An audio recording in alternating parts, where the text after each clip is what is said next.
Possession crucial from this. How much longer will the referee allow? Dublin lead by a point, and there's the whistle. It's over.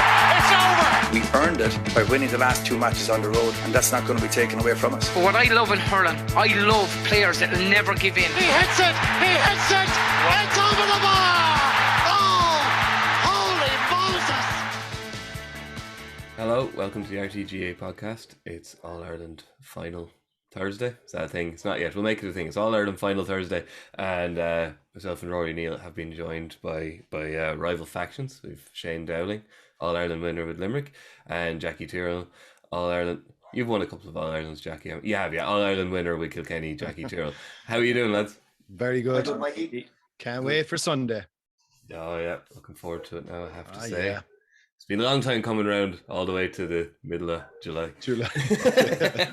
We won't get into that. Into that. Actually, we're going to start we're in the only obvious place to start, really, for All-Ireland Final Sunday, for the All-Ireland between Limerick and Kilkenny. And that's with Tipperary, who have kind of decided they wanted in on All-Ireland Final week, Shane, and they've given Colin Bonner the heave-ho, it seems. The statement coming out that would suggest that after a management committee meeting last night that he was, kind of told his services were no longer required.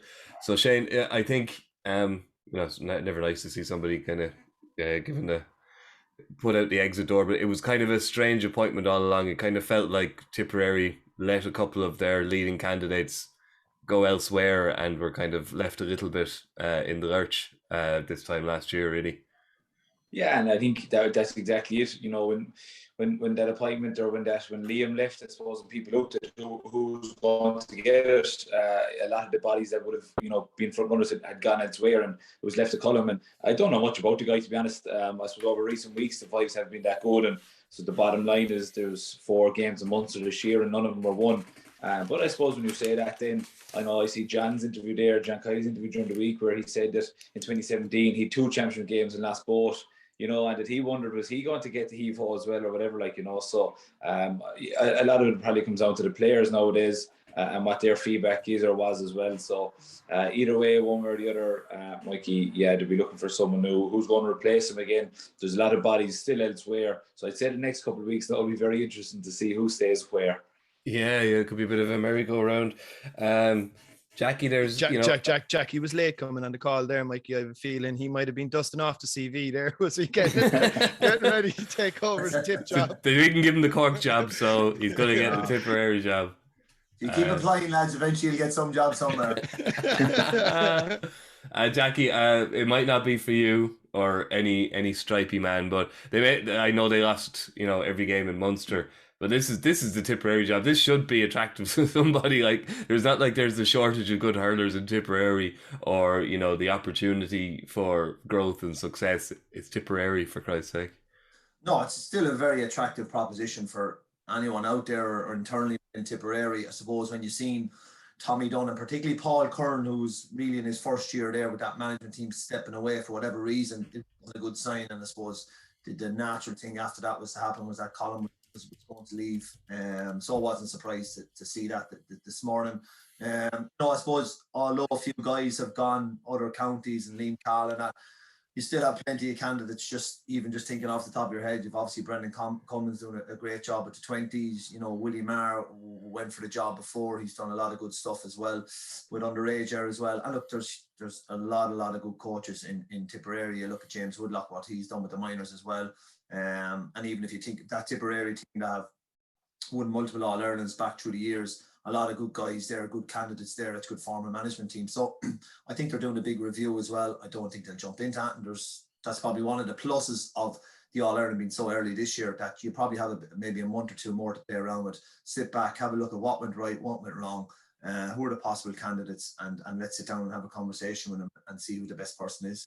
Yeah, a lot of good internal candidates, all right, Jackie, but I suppose the one internal candidate who's kind of external at the moment is Liam Cahill, and there is a precedent, I suppose, and there's this sport called Gaelic football, and there's a county called Kerry. They're very good, and their manager Jack O'Connor used to manage Kildare, and he left last year to go back to manage Kerry, and now they're in the All-Ireland football final. So you could, it's not beyond the realms of possibility that Liam Cahill, even though Waterford are going pretty well, might decide, if I'm ever going to take my home county job, maybe this is the time to do it.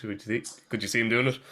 Well, from listening to Liam Cahill, he's very much a man of principle, and if he gives his word to something and is committed to something, he 100% backs that up, and he has given his word to Waterford. And I suppose the opportunity probably was the last year when Colin got the job. That was probably the time if he was going to go back there. I believe he will stick with Waterford. He's very much on the road on that project, and they're probably still tearing apart last year with a look of how they can fix that for next year. So I don't expect Liam Cahill to be throwing his hat into the mix. But I do think it will come internally from Tipperary. They generally don't go outside their county, and Tipperary is a massive county, huge amount of clubs in it, so they'll have plenty of candidates. Maybe with Darren Gleeson, surely. Darren Egan, would he maybe be interested in going back? I know he's on the Wexford train as well. So look, they have a lot of lads to look at. Yes, sure. Gleeson's a good shout as well. There, Shane, he's doing a great job up in Antrim, and yeah, you'd wonder how long someone would stick with that commute. I don't think he's based up there, is he? So no, I don't believe so. He's doing a great job. No, savage job, to be fair to him. And he, like as you said there, like it's a very taxing, I'd imagine, on the body, like as well. He's a young family, so something that I'd imagine would appeal to him as well. And he obviously has a bit of a track record now as well.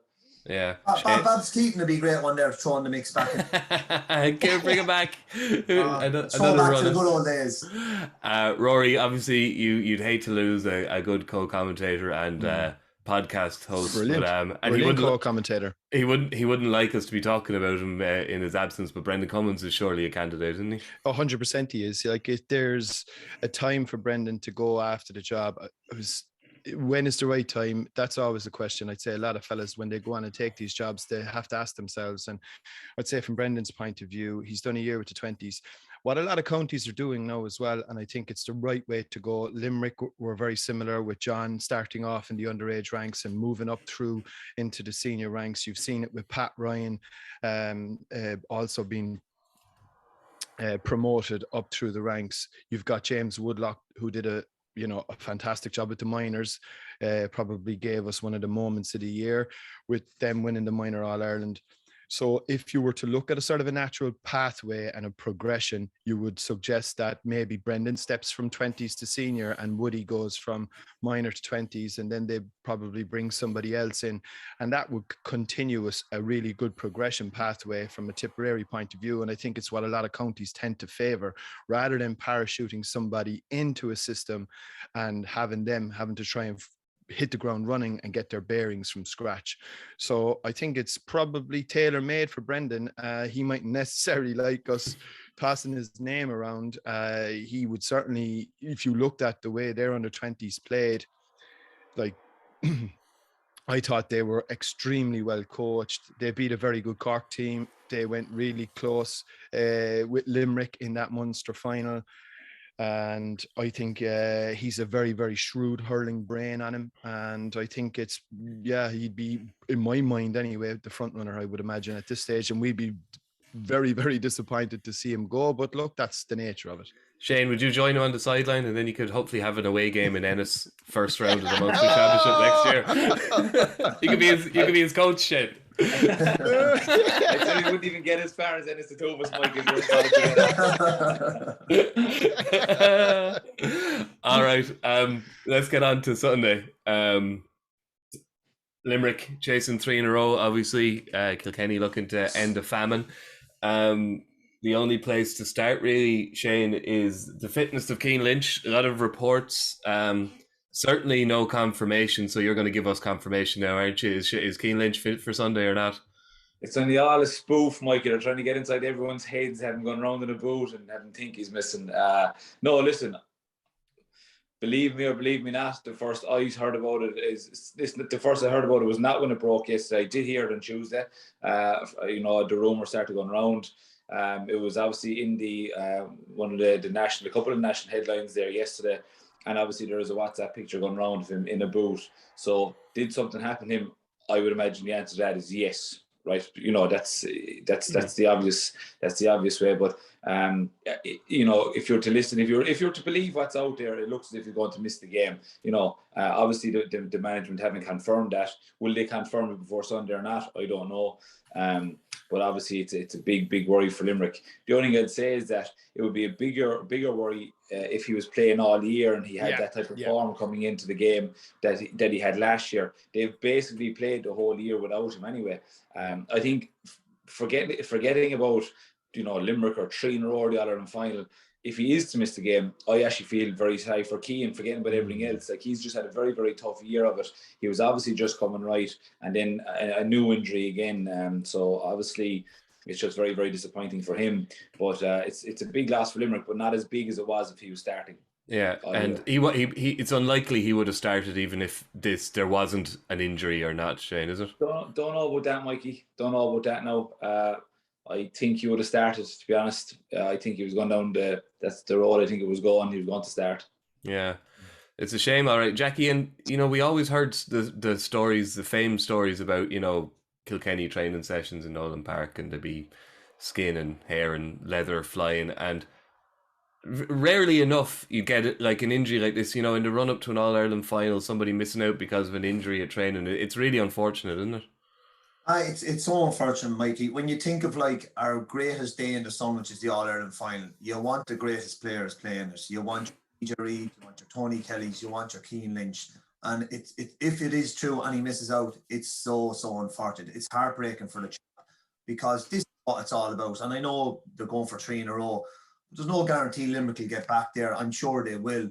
But for him personally, it'll be a massive blow for him. I think back to us in 2006 when we were going to play Cork, and JJ Delaney damaged his medial ligaments in the week of the All-Ireland and was out. But outside of that, other than the 2010 fiasco with Henry and John Tennyson, which are crucial in the All-Ireland semi-final, when I think it was a 3 or 4 week window, I don't really remember of anyone, missing an All-Ireland this close. With, like Shane is on about that, probably happened maybe Tuesday, Wednesday. God, Sunday, Jackie, I think is Sunday, was it? Like, yeah. So it was probably their last tough session the week of it. How, before the All-Ireland, how unfortunate is that? So I really do hope that Cian Lynch plays on Sunday. I hope he's okay, because he's an absolute outstanding talent that people will pay good money just to watch this lad alone. And for him to miss out on an All-Ireland final, it'll be heartbreaking. If he does miss it, I hope it was that he rolled his ankle or something. I hope some lad didn't pull on him and now is going, I'm actually at fault. I hope John Finn or Barry Nash didn't do that and be like, God, it's my fault and that. So hopefully from their point of view, it's an impact and maybe he rolled his ankle. But Cian Lynch, what a special talent. This man is just, we're very lucky to be in an era where he's come along and graced us with his presence. And hope to God that he's there the weekend, because I love watching this guy, as everyone else does. And he has such a great enthusiasm for the game. He plays the game with a smile on his face. He came on the last day and he tipped Joseph Cooney in the tongue. He gave him a high five and say, good to see you, let's go at it now for the next 20 minutes. That's the kind of spirit that he brings to hurling. And he's kind of, as Donald said, he is the Messi of hurling. There's no doubt about it. Yeah, it is a real shame, Rory. Obviously, will it have much of an impact on Limerick though? Because as Shane says, they've got this far basically without him, bar a cameo, well, not a cameo appearance, but like a late on appearance in the semi-final. Yeah, I think the hamstring went against Watford after about 10 minutes on the 24th of April, if I'm not mistaken. So as Shane said, and that's the one thing that stuck in my mind, like John Kiley and the management have been more or less planning Limerick's year and plotting Limerick's year without the services of Cian as much. And do you know what? It's a testament to Limerick's abilities as a panel and the depth that they have, that they've been able to navigate their way this far into the championship. Like if you took TJ Reid, for instance, now I know TJ actually lost his place a little bit, or maybe wasn't, I didn't lose his place, but was he taken off early on in the Leinster campaign? Yeah. So but I think I think it's very, very unfortunate for the game, for the event, for hurling, that you're shorn of a player of his caliber. I mean, he's 2-time hurler of the year, one of the best hurlers that we've seen probably over the last 20 years. The skills, everything that he brings to it. He does play with that kind of joie de vivre that we love about hurlers, and it's a pity for him. I think it's a real killer blow for him on a personal level. It's the nature of the season that we're in, where you're not really given any time. If you do get an injury now, bang, you're gone, because the time that you have to recover is so short, especially if it's anyway significant. But I think the plus side is they have been managing all year long without him. But it would have been a very, very interesting selection conundrum from John Kiley's perspective, and it would have been really interesting to see what he would have done with Kyle Hayes, particularly had Cian Lynch been fit, to release Kyle Hayes to go elsewhere. I would imagine now that means Kyle Hayes plays 11, and that'll be that selection issue pretty much case closed, unless I'm wrong, Shane. No, I think you're spot on, Rory. Yeah. I actually think that if I had to guess what was going to happen, I'd say that Kyle probably would have stayed at 11. I think he's been moved here, there, and everywhere, and then he eventually found his form in the semi-final. It was absolutely brilliant. Unreal. I think if Cian was, I think they'd have started Cian. He could have started at 13 and came out as a double centre forward, or else he just could have started at 10 or 12, or he actually could have started in the middle of the field as well, where he obviously started his career. So I think Kyle was always going to stay at 11, and Cian would have slotted in somewhere. But I'd imagine now that the team is going to be the exact same as it was in the semi-final. Yeah. Okay, that's interesting. So you don't think there's a chance for Casey to start either? You don't see that happening, Shane? I don't. Yeah, I think. Does he have 70 or 75 minutes in his legs at that intensity in that heat, which we can come to shortly as well? I doubt it, to be honest. So is John going to start him and probably bring him off with 20 minutes to go, 15 minutes to go? I don't think so. I think especially now if Cian is missing, they're going to have to want someone to come in. So I don't see Peter starting. And I do think it's worth mentioning that, Mikey, and I know it might seem like an odd thing to start with, but I do think it's actually a very, very significant issue. And I haven't seen it mentioned, written, and I've listened and read to quite a few previews now, and there's no mention at all. Like, this game is going to be played in 30-degree heat. Like, this is, you're talking dehydration, sunstroke, heat exhaustion. This is a game, right, where you're wearing a helmet, sweat pouring down into your eyes, playing a game where the sliotar is moving on average 100-120 mile an hour. I think it's actually a hugely significant factor, given that I don't think we will have ever seen an All-Ireland final played in these kinds of conditions. I'm not even sure. I think we can safely say we've never had 30-degree heat in September. So I think you can be. So I actually that one year the All-Ireland final was played in Barbados. You know, woe be it for me to ever hark back to the dreaded water breaks. But I think the Mayor Ishka, water breaks, all of those types of things, getting fluids on board, even sleep the night before and a couple of nights before. Lads are going to be racked with nerves as it is. And now you're having to sleep at nighttime where we're not really used to these kinds of conditions. There isn't the same kinds of air conditioning going on. It's going to be really muggy. You're probably not getting proper sleep anyway. And then you're talking about putting a helmet on and running around in 30-degree heat for 70 minutes. I think it's going to have a huge factor in terms of fitness, in terms of the bench, in terms of managing all of that from the likes of Brian Cody and John Kiley's point of view.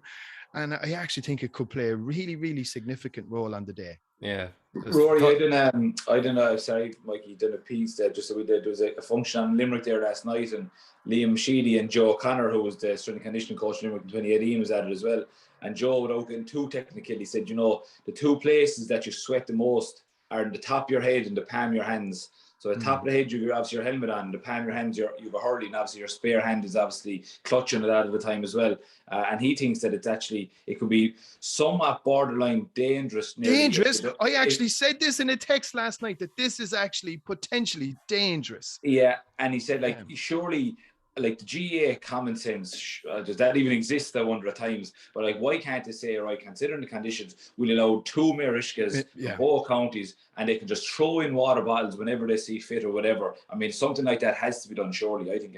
Well, there's a good chance will they introduce for one day only, bring back the water breaks? Because, that if that's good enough for, FIFA and UEFA in extreme heat at major tournaments. So, Jackie, we might see Paul Kinnerk's tactics board back yet. Wouldn't that be great?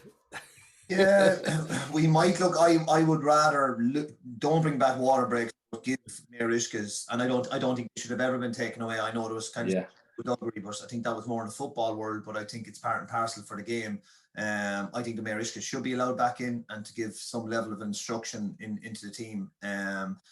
I suppose if you're throwing at that level of heat, it'll kind of remind you of an All-Stars game in Buenos Aires, you know, that kind of heat, except you're not hungover playing in the All-Ireland kind of level we're going to be talking. But like, there's not rolling subs either, Jackie, I'm afraid. And the only time I can kind of remember is I remember we played Tipperary in Nolan Park in 13 in that qualifier game, and the heat that night was unbelievable. Now, I don't think we hit 30 degrees because I think it was an evening match, but I think it was 25, 26. And I remember few posts before it, and our nutritionist came out, like, we're literally just standing there on the sideline. Now, we wore black t-shirts and that, and she just pulled us in, she said, after about 5-10 minutes, because we were sweating and just losing fluids and we didn't need to be there.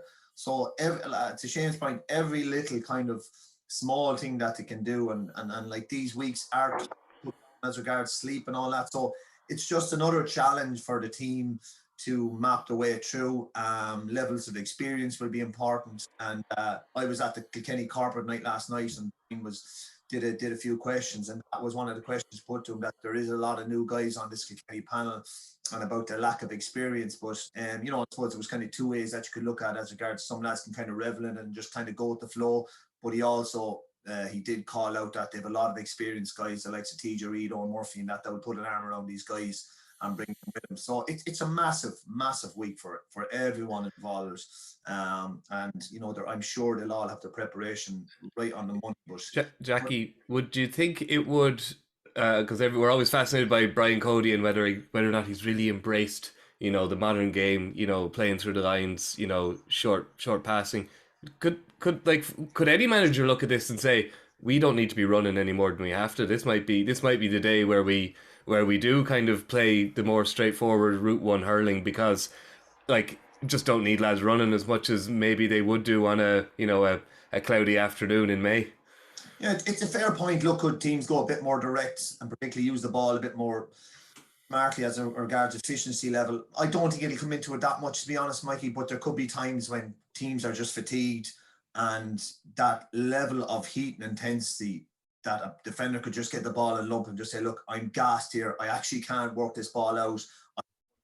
So we might see a bit more of that maybe in the second half when energy levels start to drop and things like that. But it's an interesting point, it really is. Will teams maybe go more longer on puck outs? Will teams maybe putting someone on the edge of the like Kyle Hayes or TJ Reid for various times throughout the game, we're going to give the nod of TJ or Kyle Hayes in. I'm just going to go mad just to maybe give us a bit of a breather, because the games both that these teams are going to play are high octane, require massive amount of energy levels, and to be able to sustain that for 70 minutes is going to be hugely challenging. And then the role of the bench, which we'll come on to, it's probably never more important than this. Huge now, huge. Yeah. All right. Before we get to that, obviously, Cian Lynch isn't the only injury worry this week. We've also got our friend Hawkeye, whose involvement in Sunday is still touch and go. Before we get on to the current, I do want to go back to the past, because you know every Hawkeye decision now is being questioned. So we have to have a look at this. And can you see my screen, lads? Yeah, we can. Yeah. Yeah. Okay. Mikey, I have nothing bad said about Hawkeye now. The All-Ireland hurling final for 2014. It's John O'Dwyer. Bubbles, they all call him. I think he has the distance with a bit of breeze behind him. I think he'll be able to get the distance if he strikes it right. With a minute of injury time gone, he strikes it high. He's put it wide. No. They're not sure. It's going for Hawkeye. The fans behind the goal, certainly the Tip fans, were on their feet cheering. They thought it was over. So Hawkeye's got to determine whether that's a hit or a miss. Is it a score for Tip? It's wide. It's wide. So you can clearly see that's wide. So we all know what happened next. But the reason I really wanted to bring this up now was because we have. I thought I wonder did Jackie have a good view of this? I did great view. If you go back, I was right under that post. Oh no, exactly. Oh, don't worry, Jackie. I've done all that. There you are. So they didn't even need to go to Hawkeye. They could have came to me, and Kelly. Yeah, so you can tell us now, Jackie. Was it a wide or was it a point? You be honest, they're not going to take your medal off you now, Jackie. It was wide, but it was only marginally, and it was like you talk at Shawnee O'Shea's ball where it drifted in. When Bubbles hit that was 2, 3, 4 feet inside the post, and it just drifted and drifted and drifted. And the last minute, it just kind of went outside the post. I actually thought I thought I was going to hit the post, but that was so close, Mikey. By God, were we relieved after that. Yeah. Rory, you mentioned here on Monday a theory which nobody's disproved yet, but that way that it was a staffing issue for Hawkeye. They've obviously come out now with the GAA come out with a statement saying a minor hardware issue. And even though it was minor, and even though that was definitely the only decision that it was wrong for, and it's all to do with the Hill 16 goal, they haven't said for sure they're going to use it yet.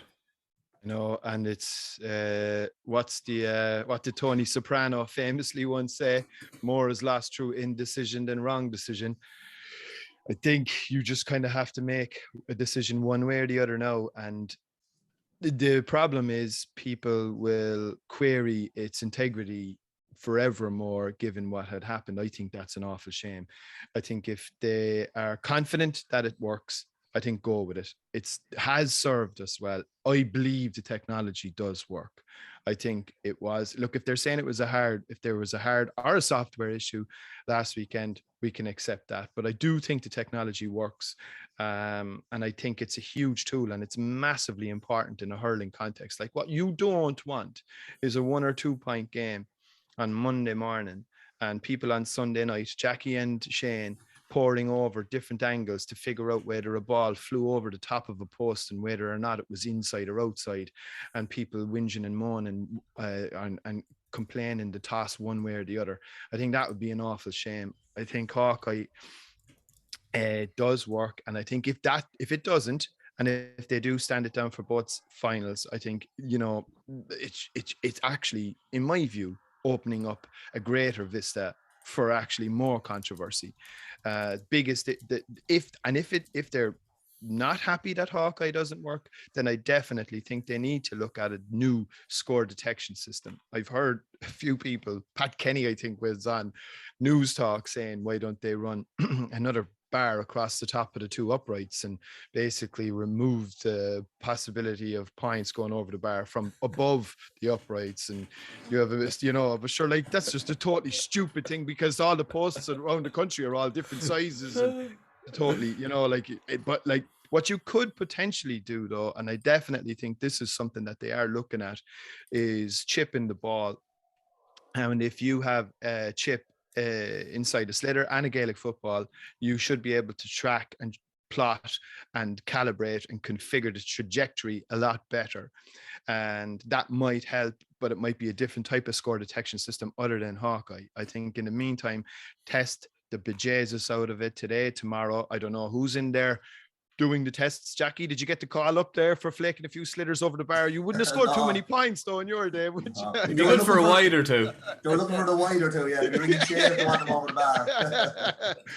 So I hope they can just sort it out, and I really hope that it's in play, because it's a great tool for the umpires, particularly. It gets them out of a massive hole. Like, I mean, we all go to club matches, and I have to say it's definitely up there with one of my favorite things seeing at a club game is, that scene at a club match where one umpire goes for the flag and the other umpire waves the hand, waves it wide. And I think it's one of the great scenes in GA, and like, that's something that we obviously have to try and avoid this Sunday and Sunday week. Do we? We had a match last night, and the referee brought his daughter, who was probably 10 years of age, I'd say, and she was doing umpire at one end, and she waved one over the back. She gave us a point at one stage early in the second half, and a bunch of like 30 and 40-year-old men from our club started screaming at this girl, and you're like, lads, she's 10. Yeah. She was a bit young. She was a bit young to be bundled into the boot. That's only again, like Jack Higgins said, that's only in the game of football. Hurling in Wicklow, there's none of that car boot stuff. No, we all arrive to matches on sulkies, sure. Shane, where do you stand on Hawkeye?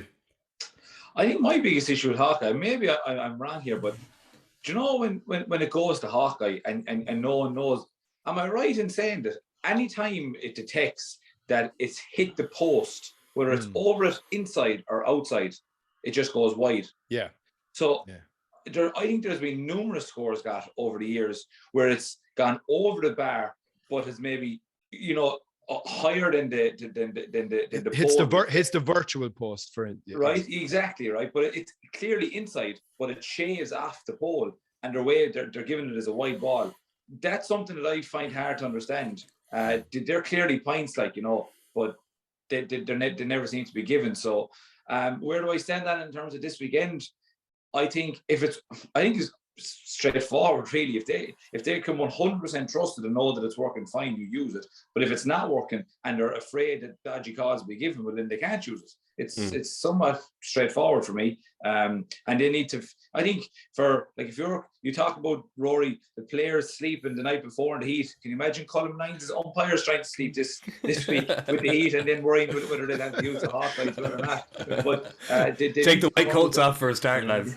Yeah, they need to come out, and one way or another, but it all needs to be, I think, like a lot of stuff GAA this winter, this is also going to have to be reviewed to see what's right and what's wrong going forward. Right.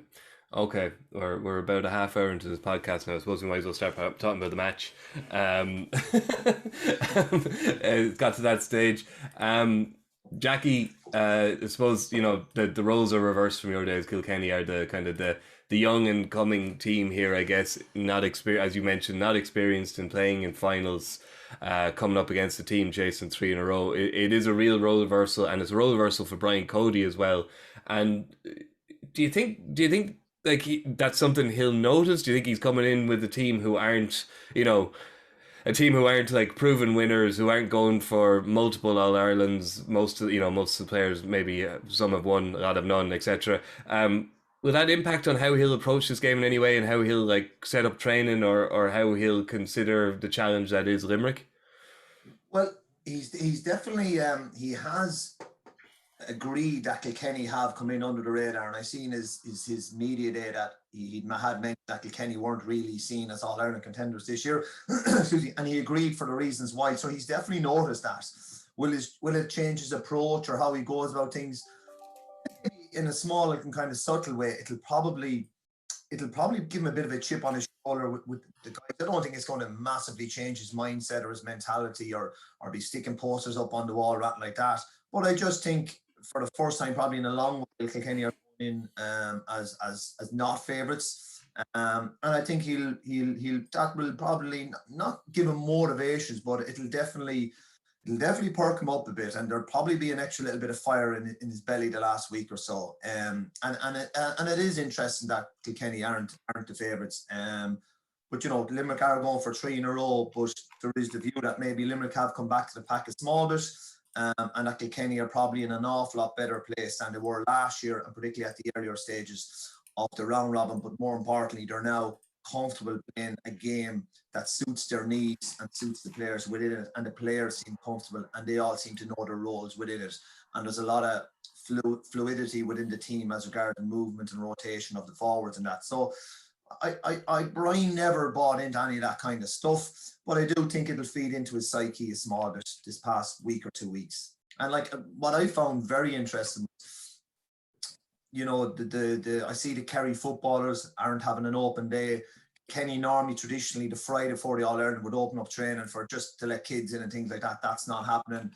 And was it the Monday after the All-Ireland semi-final, we got a group text off the supporters club. I went to their shop open. So I went over to Nolan Park and I was buying a few flags and that just to kind of decorate the house and all that. And Nolan Park was like Fort Knox. And I was talking to a few county board officials and I was talking to the supporters club, and I've seen a few cars going in and I was like, are the boys training tonight? Around that. The lad said, you wouldn't know what's going on in there at all. I said, what do you mean? He says, they could be training, they could be sleeping in there. It's like Fort Knox. The gates open, cars drive in, the gates close.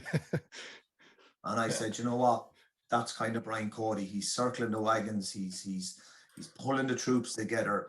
And then later on, I went on social media, went home watching the news, and I just noticed all the Limerick lads out. I understand the JP thing is all down there and the shaking hands and within crowds. And one of the county board officials says Brian is very conscious of COVID, is very relevant and all that. I just thought it was interesting, the two psyches, that Kilkenny were very much... Kilkenny are in commando mode.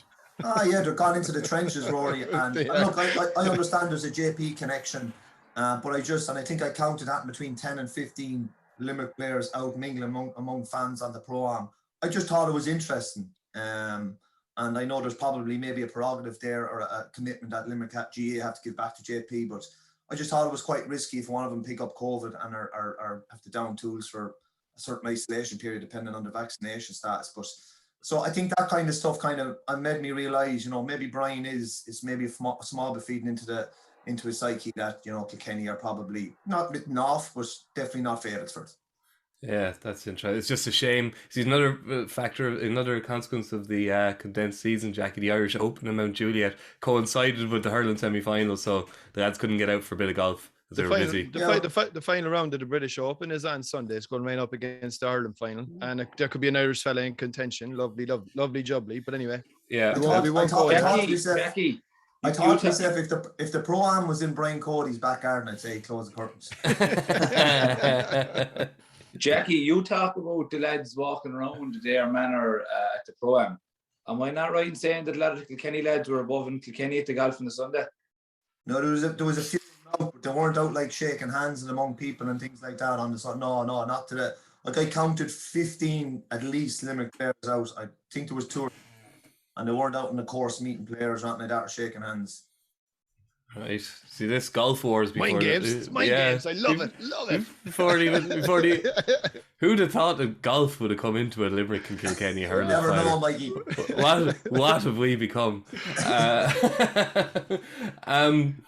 Shane, if you were looking at the kind of the matchups then, and you were if you were so inclined to be getting a bit concerned, say you were still playing, Shane. We all wish you were still playing. Would you? And you were lined up to be starting corner forward. Would you be sweating, worrying about whether Mikey Butler was going to be detailed to you or not? And who do you think is going to have the pleasure of Mikey Butler's company on Sunday? Yeah, it's an interesting one, Mikey. I like. The one thing I'd say, I think Mikey Butler is very much in line for an all-star. I think he's been exceptional throughout the league and the championship, and kind of under the radar from when the college just goes out, does his job. No one baits him, and he just gets on with it. There's no drama, and he's not one of these. And you know what? It's typical Kilkenny fashion, and it's one thing I'll give him great credit for is there's no bullshit with him, and there's none of this man markers going in and pulling and dragging and shouting in your ear and annoying you. He just goes out, he does his job, very, very physical, very hard, very honest, and gets on with it. And in fairness, that's one thing I've always associated with Kilkenny, and I'd have to say that. When it comes to what Mikey Butler will do the weekend, if I'm looking and saying, okay, will he pick up Aaron Gillan, right? But from the Limerick perspective, then I'm saying, do you know what? I would nearly love if he did. Why? I just don't know what Mikey Butler is like in the air. I don't know, has he been really, how much ball has he got one-on-one in the air, isolated? I just haven't seen that, so I don't know. And we know what Aaron Gillan is like. This is my point, Rory. Yeah. So I think that if it goes on Aaron Gillan, and I'd imagine listen, if we're speaking about it here, you can be damn sure that John Kiley, Pat, and Norton Cole is speaking about it inside. That if Mikey Butler picks up Aaron Gillan, that a signal will go among the players, and they'll want to get in that high diagonal ball that they're good at doing, and that Aaron is really, really good at doing. So if that's the case, I would say that would be nearly a win for Limerick. I think if I was Kilkenny, I would probably put Hugh Lawler on Aaron Gillan. Big, strong, physical, quick. That'd be for me. After that, I would probably say that Mikey Butler would go on Seamus Flanagan. I know Seamus is big and quick as well, but he doesn't do as much damage in the air. That's the big matchup, obviously, for me. But I think the biggest thing for me overall the weekend is that, what did Clare do against Limerick? They went man-on-man everywhere. They left space in front of the forward line. What did Kilkenny do? They went man-on-man. 4 to 6 starting Limerick forwards were taken off the All-Ireland semi-final. Hegarty, Tom Morrissey didn't get the luxury of getting that ball sprayed out to them, having loads of space, having time then to maybe pop a pass and run on or deliver it in from a short distance. So I think if Kilkenny go man-on-man the weekend, which I suspect they will, that's going to leave a huge amount of space between the Limerick full forward line, the Limerick half forward line. You will see 30 or 40 yards of a gap. So what I'm trying to say here is that the Limerick full forward line has kept Limerick in the championship this year, whereas previously it's been the Limerick half forward line. So I think the Limerick full forward line will need to play as big a game as they've had as they did the Munster final and the semi-final, because if they don't, I don't envisage that Kilkenny are going to leave the Limerick half forwards get the ball that they have got last year or in early parts of this year. If there's one thing that teams learned from Clare's, from Clare's games against Limerick, is that when they go man on man, you do run the risk of leaving space inside. But if you're happy enough that you've got a full back line that are capable of dealing with that, it's a massive thing. And I think Kilkenny will be happy that they've got a full back line to deal with that. Yeah, Kenny always have full back lines to deal with everything, Jackie. Isn't that? It is noticeable, Rory. This Kilkenny defence is now one, I would say, since the retirement of Jackie and a few more stalwarts. I'd say Brian Cody's been a while kind of getting a sextet that he really trusts, and you get the impression now, even with a couple of these lads now are pretty new, like Tommy Walsh and Michael Carey, but you get the impression Cody trusts these lads, and as Shane said, if they have to go man on man against like the feared Limerick forward line, you get an impression Brian Cody wouldn't mind that, Roy. Yes and no. They're going to get a test on Sunday like they've never gotten before. I think I'd have a small bit of a concern. He's been outstanding, arguably the farm number 6 for the whole year. Kyle Hayes, very different proposition. Paddy Deegan, incredible player, playing absolutely outstanding hurling. Possibly going to come up against Garrod Hegarty. Again, different proposition to what he's probably faced before. And I'd imagine Garrod, given the fact that he got hooked the last day, I'd expect a big performance from him. I think this is a big challenge. But Kilkenny, I mean, we spoke about it after the semi-final. Their ability, it's like voodoo with them when it comes to the way they're able to use the hurley to get that flick, hook and block in. I mean, we've Johnny Bradley doing a bit of work for us there, and we're just going to do kind of a more detailed analysis in the build-up on Sunday. So I asked him to try and work with the 3 pundits to try and kind of formulate stuff, because at this stage, I mean, what can you say about Limerick and what can you say about Kilkenny? And I was like, one thing that he came back to us with, which was scores from turnovers. And in the middle third, the one stat that actually jumped out for me was Limerick scores from turnovers in the middle third was 12 points. This is obviously over the course of the season, right? Or it might have been the last, actually, yeah, right. So whereas from Kilkenny's point of view, so that was 28%, and from Kilkenny's point of view, it was 119, which is 50%. So Kilkenny's ability to actually shut you down in that middle third and get those hooks, blocks and flicks, I think is the key to taking pressure. Because Limerick, as we know, will try and work the ball through.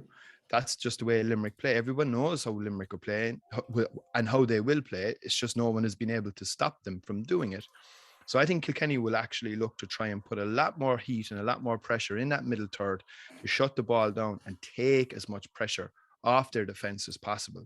If that ball starts, if Limerick can get quality ball in, and maybe, as we suggested, because of the heat, if they can get quality ball in inside into that full forward line, given the form of Seamus Flanagan and given the form of Aaron Gillan, and if there is no protection, I would expect trouble, big trouble, because I think there's no doubt in my mind that Limerick are going to come with the biggest performance of the year so far from their point of view. I know people will say they, put in an unbelievable shift in that Munster final, and they did. But I think the respect that Limerick will have for Kilkenny and the challenge that they will look to embrace as a result of having the opportunity to really crown an incredible hat-trick of All-Irelands by actually beating Kilkenny, which I think from a Limerick perspective would just make it seriously sweet. So I don't expect an ounce of complacency from a Limerick perspective, but also Kilkenny will perform too, and I think that's what makes the game so intriguing. Jackie, we all know Brian Cody likes an old All-Ireland final day rabbit out of a hat. We all remember Walter Walsh, obviously, and there's been others.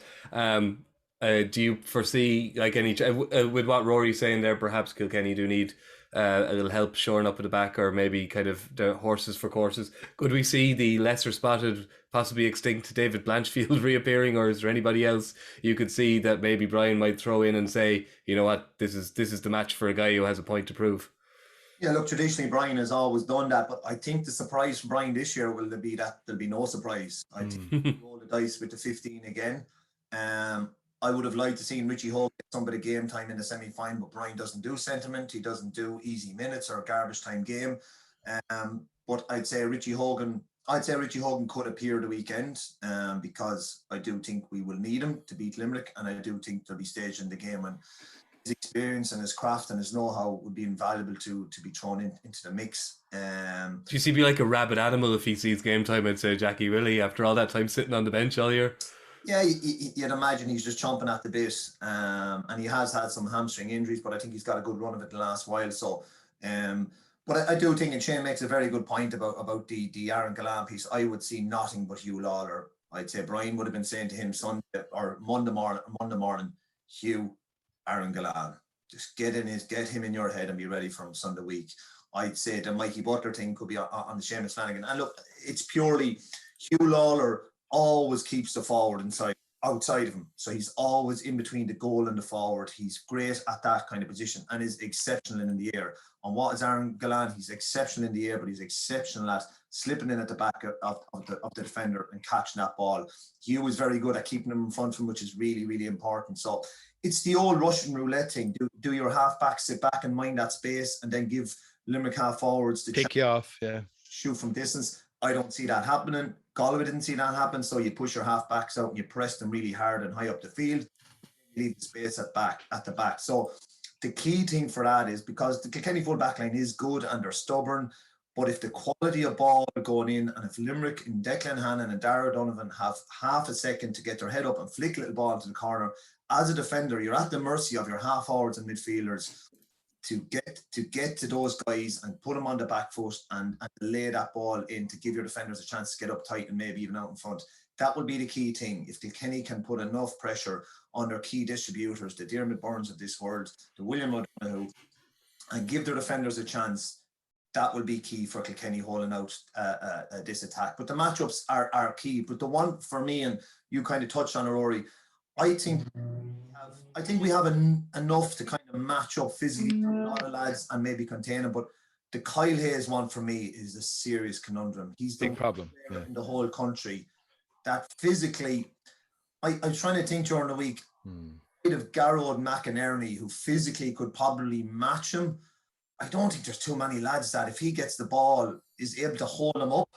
So, and I think if Kilkenny's more physical players are probably Paddy Deegan, who'll probably go after Garrod Haggerty, maybe Conor Brown, who's extremely athletic, but Kyle Hayes just to me is a real worry from Kilkenny point. That if Cian Lynch isn't playing, because he's a nightmare for anyone, but I would just worry, and I would hope from Kilkenny point of view that there's some sort of a plan or there's some sort of a containment method for him, because when he gets the ball, and if you don't stop him in the first 3-4 steps, well, it's either a free or he's breaking the line and he's creating an overlap. So I think he will be a game changer. Yeah, absolutely. At the other end of the field, Shane, your old muckers who you would know very well from training, no doubt, probably still have the scars and the bruises from Finn Casey and Nash. How do you see that working? The other, because it's Billy Ryan, Martin Keown, Cian Kenny, probably the starting full forward line, but you have to imagine that TJ Reid will probably saunter in there every now and again to cause a bit of havoc. Walter Walsh probably make an appearance, could go in there as well, and as mentioned, Richie Hogan. So Kilkenny, as we know, will vary their game. And how do you think they'd get their most? What way would they get most return against that Limerick full back line? Yeah, I think his Messi Keown is certainty to start. He probably didn't fly from the last day in the semi-final, so that's a big one straight away. You mentioned Cian Kenny. Well, is he going to play in midfield? So there's I think one thing that Limerick don't know is who's going to play in that Kilkenny full forward line. The one thing I think it stuck with me. I don't know if it matters with that Limerick full back line. Well, I hope you're right. But the one thing I suppose that Brian would have seen the last day was that Brian Cannon goal that Galway got, where it was just bang from 45 yards from their own 45 yard line, high ball in.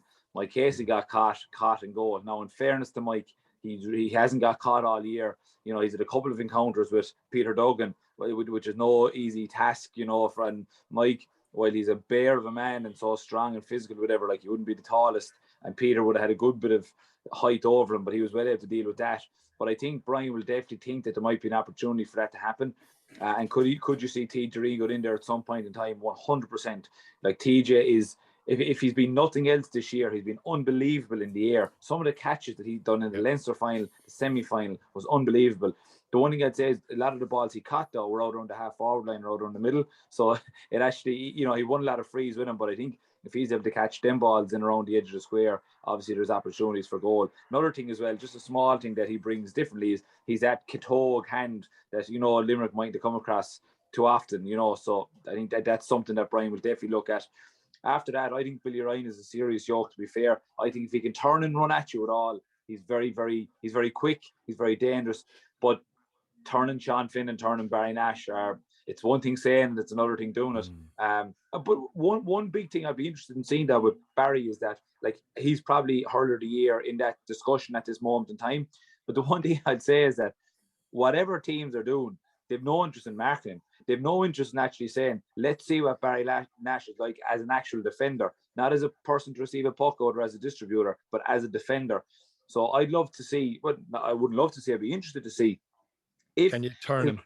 What's he like as a defender, Rory? Do you know what I mean? I know put him on the back foot. Like, I know he's very good, but would they put someone on him and they say, we deliver the ball down there, and if we can run at him, what's he like then? Because most teams this year have left Barry Nash free, and if there's one player in the Limerick full back line that you shouldn't leave free, it's Barry Nash, because his hurling brain, his hurling, his distribution, everything is unbelievable. And not alone that, he gets up the field and scores points, like, he gets shots off. He got an unbelievable point in the semi-final, and he made another unbelievable run in the second half.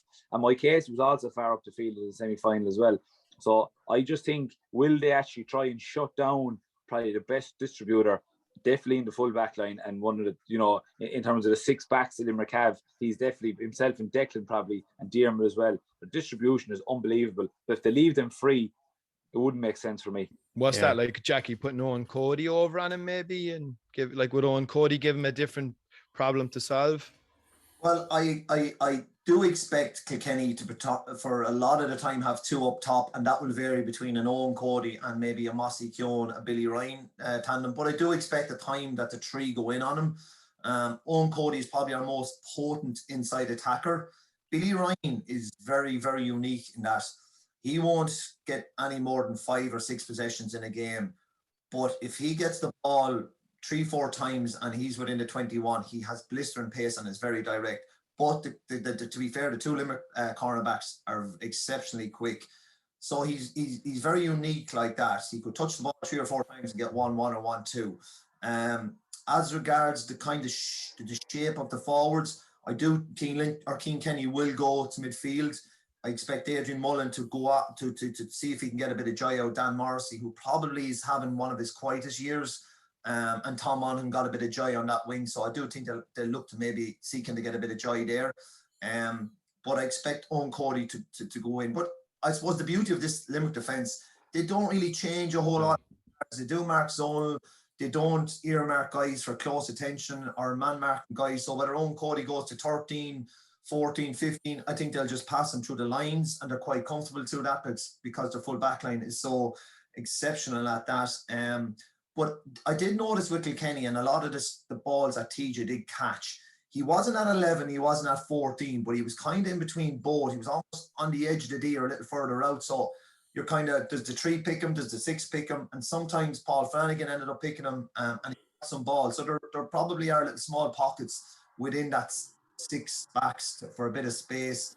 And for Kilkenny, and within that, Jackie, another man who kind of roams a bit and maybe is hard to pin down is Adrian Mullen, isn't he? He's ostensibly, like, he's playing midfield, but at other times he's playing as a auxiliary forward, and he, you know, 5 points in the semi-final, like, whatever he was doing was working. Yeah, he was actually, Conor Brown and Cian Kenny were midfield. He was actually 10 for a lot of the time in that game, because I watched him closely, but because he dropped so deep, it looked like he was a midfielder. And you're kind of going, who's marking this guy? It was actually Paulie Fitzpatrick that was marking him, and that 10 channel, he was getting a bit of joy. But at times then, remember at the end of the first half, he actually was back in the cornerback position and received the ball on his own 21. So he won't stay there all the time, and he will move around, and he's extremely accurate. So that'll probably be something that maybe Limerick will look at. Look, we need someone maybe tagging him, or when he's on the move, we need to pass him on, or William Donoghue needs to pick him up and that. So, but yeah, so look, the Kilkenny attack will roam, they will move. The Limerick 6, I don't expect them to move a whole lot from it. But you know, I suppose, and the thing I worry about with Limerick is a lot of folks on the glands and the guys that are hurling really this one. I would always, as a hurler, worry about a guy who has a poor game before an All-Ireland semi-final because they have a chip on their shoulder. So like Garrod Hagery and Tom Morrissey, these guys could come, they could be like bulls the weekend now. I was taken off in the semi-final. By God, that's not going to happen in the final. Yeah. Yeah, I know that grudge, all right. I just don't have the skill to back it up, but I know the feeling, all right. It's actually it's doing something about it. And they always perform on the big day. Always perform on the big day. Yeah. Okay. Speaking of performing the big day, it's come to that time where we're going to do our predictions, and I feel really only myself and Rory are really going to be making decisions here. But anyway, let's go to Shane Dowling, who's going to win the All Ireland hurling final. We've nearly given up on the predictions, Rory, now at this stage inside, because we know exactly what everyone is going to say. Listen. Obviously, I do you know what? One thing I haven't said that I firmly believe, right, is I do think it's going to be a really close game. I can't understand why Limerick are so short. What are they basing that on? They're basing that on last year's form and not this year's form, you know. And lucky to get over against Galway, lucky to get over Clare in the Munster final. Maybe haven't been humming all year like they have been, but I just think that hopefully. That the one thing that's impressed me the most is that when the game's gone down to the nitty-gritty in the last couple of minutes, the composure and the belief that Limerick team have is huge. And the fact that they're experienced on the road so long, I think it's going to go right down to the wire. But the last couple of minutes, just that bit of composure and that bit of know-how from the last couple of years, I'm hoping we'll get them over the line, whereas Kilkenny maybe aren't at that stage just yet. Jackie, do you agree with Shane? It makes an awful lot of sense. And like this Limerick team are very resilient. They always have the answer. They didn't play well against Galway, and a lot of the key guys didn't hurl well and still did the answers. I look at Kenny and I look that they've lost their last 2 All-Irelands. I look at TJ Reid that maybe this could be his last possible opportunity to win an All-Ireland without retiring the guy. And I do think he is going to be massive the weekend. He is captain Kilkenny twice and lost both. His brother now captain. I do think there's a huge motivation for them. I do think the Cian Lynch thing, if he's gone, gives Kilkenny a bit of a boost. And I just think we're coming in under the radar. They're not cutting any silage down in Kilkenny because we're staying in the long grass for a week. And I'm going to give us the nod on Sunday. Good stuff, Rory. Yeah, I think 14 games unbeaten going back to the 2019 semi-final.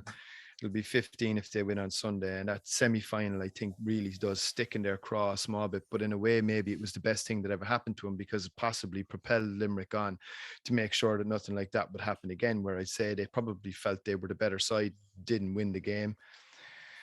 Have they been firing on all cylinders this year? Maybe, maybe not. I think teams are getting a little bit closer, but that's only natural. I mean, the team has been evolving now for 5 or 6 years. There is going to be wear and tear, and teams are going to start figuring you out a little bit over time. But I think coming down that home stretch, like Shane said, I think the bench is going to be significant. I think fitness is going to be absolutely massive.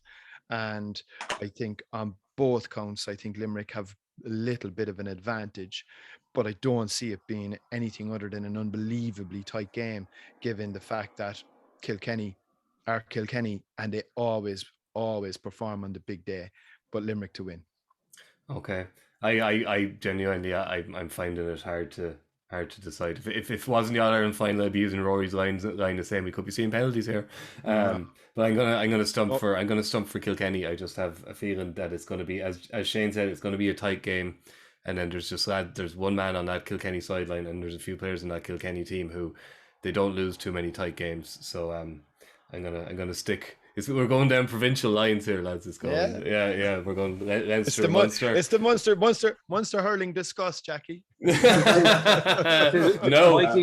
Tis rare Wexford man would be going for Kilkenny win in an All-Ireland final. I've explained this many times before, Shane. Mikey always goes for Kilkenny, don't you? I'm not fond of them. I bet down after decades and decades of beatings. I just can't. I find it hard to process the idea of Kilkenny not winning a hurling match. Mikey's like that. It was like what Liam Sheedy said last night at the function we were at. I said to him, we were doing the predictions, and he predicted Limerick win, whatever. But I said, well, Liam, I said, you're obviously a big Tipperary man. I said, you absolutely hate Kilkenny and you absolutely hate Limerick. So who do you actually want to win? And he said, well, let's just say if the game was called off because of the heat on Sunday, I wouldn't be giving out. Yeah. No, I don't really have a preference on who I want to win, to be honest with you. I just want a good game of hurling. I just think Kilkenny are going to win. Quick, just to mention, Rory, it's a big weekend, obviously, Women's GA as well. We got the LGFA semi-finals, Mayo v Kerry and Meath v Donegal in Croke Park on Saturday. Kind of novel enough semi-final pairings. Cork and Dublin not involved in semi-finals for the first time since probably sometime in the early 90s. I haven't actually done the maths on it.